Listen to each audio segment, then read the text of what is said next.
Hey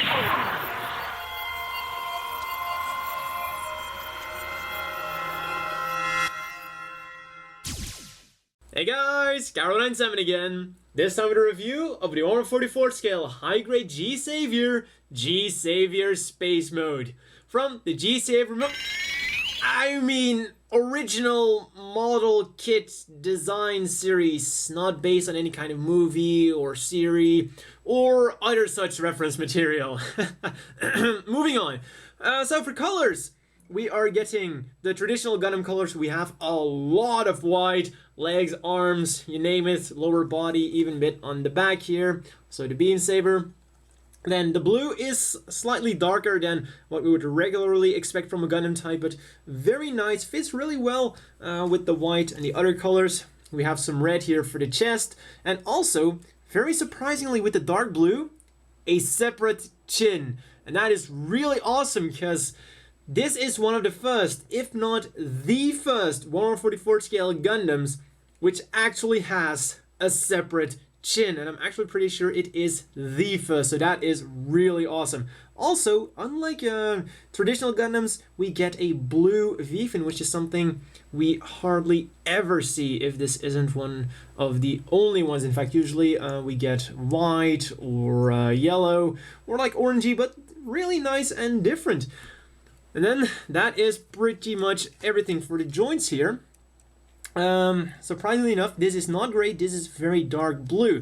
And then these ones here are actually kind of very dark gray black. What's also really awesome is here at the back of the legs, really nice detail. And considering the time, December 2000, this is really awesome. Because when we look at something like the gym, this here would all be molded in the same color. So for an early model kit, I really like the color separation that's going on here.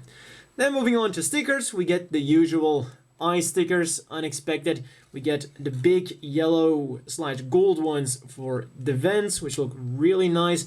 And well, it would have been cool if those were stickers, but you know, they gave us the chin, so I can definitely overlook that. Moving on with the articulation, the head goes a bit up and down, rotates around, and wiggles around. Arms will rotate around, go up about that far, like 90 degrees, will turn around above the elbow, bend at one joint for about 90 degrees, then hands are on ball joints, will wiggle around, turn around, and do everything a ball joint does. Then the waist rotates around all the way. If you're careful with those giant side-mounted thrusters, there we go, and there goes one of the shoulders. That is one thing about these shoulders, they are very easy to pop off, and I'm going to assume, since this is the space mode, they were planning on giving us other releases as well.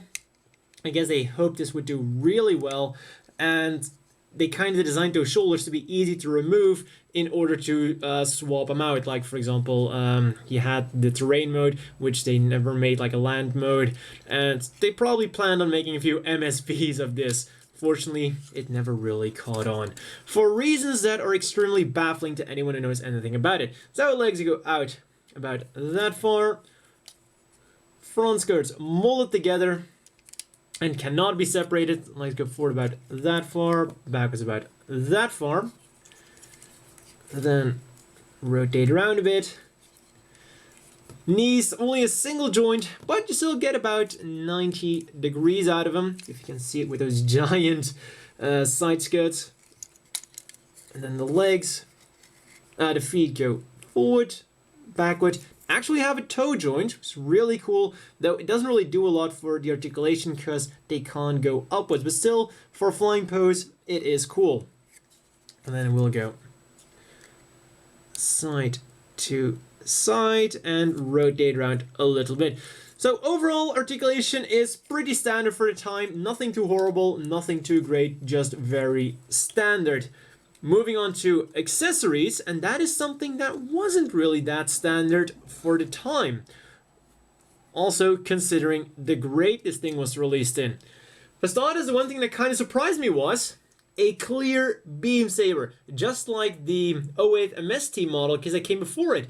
But the thing about this is, the contemporary hybrid Universal Centuries all came with solid beam sabers. Also the toothpicks, but solid. It took them like until a year later for the RX-78-2 to finally come with clear beams as well. And even after that point, still a lot of the model kits from hybrid Universal Century lines came with solid beams rather than clear ones. So I have to say it's really good on part of the G-Saviour here to come with an actual clear beam, even if it is still technically a solid beam pick. Kind of like the Hyakushiki, but still, other than the Hyakushiki, a lot of them still came with the solid beams. And a very good fit it is. So, gotta give the G-Saviour a plus point there. Now let's remove the beam saber. Fortunately, it only comes with one, and you might have noticed that there is a beam saber tucked away in here, but really, it's only there for show. As you can see, there's the peg here to attach it there. Though I guess you could always cut this peg off, and then cut the beam off, and simply glue the beam to the beam saber. Putting that aside, what is a Gundam without? A beam rifle. And the really cool thing about this is there's a hole here, and actually you can store it on either one of the legs or on the backpack, though on the back's good. Though of course with those giant thrusters, that's not going to be that easy. But you can very easily, if you remove the hand, store it on the legs. There we go. And that is a really cool feature. And you can either store it up here or in the middle on the other side. I love it when you can store something on the mobile suit. That really gives it a more realistic feel, like the RX-78-2 with the bazooka. You gotta be able to put your weapons somewhere. And unfortunately, once again, it looks like this thing was made with extensions in mind, because, you know, you have something on the back, you have two on the legs here, and all we get that works with it is one single beam rifle, which fits in the hands really well. I mean, it only goes side to side a little bit, and that's only when you really touch it. If it's just in the hand, it's not gonna flail around, so I'm very surprised with this. Also, it is at slightly an angle.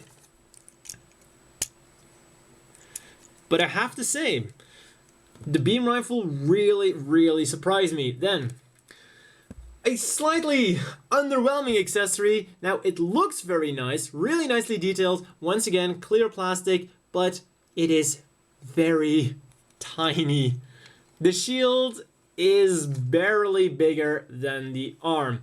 This really doesn't offer a lot of protection and would have been much better if it was a much bigger shield. Or give us an option like have the small shield, then have a bigger shield.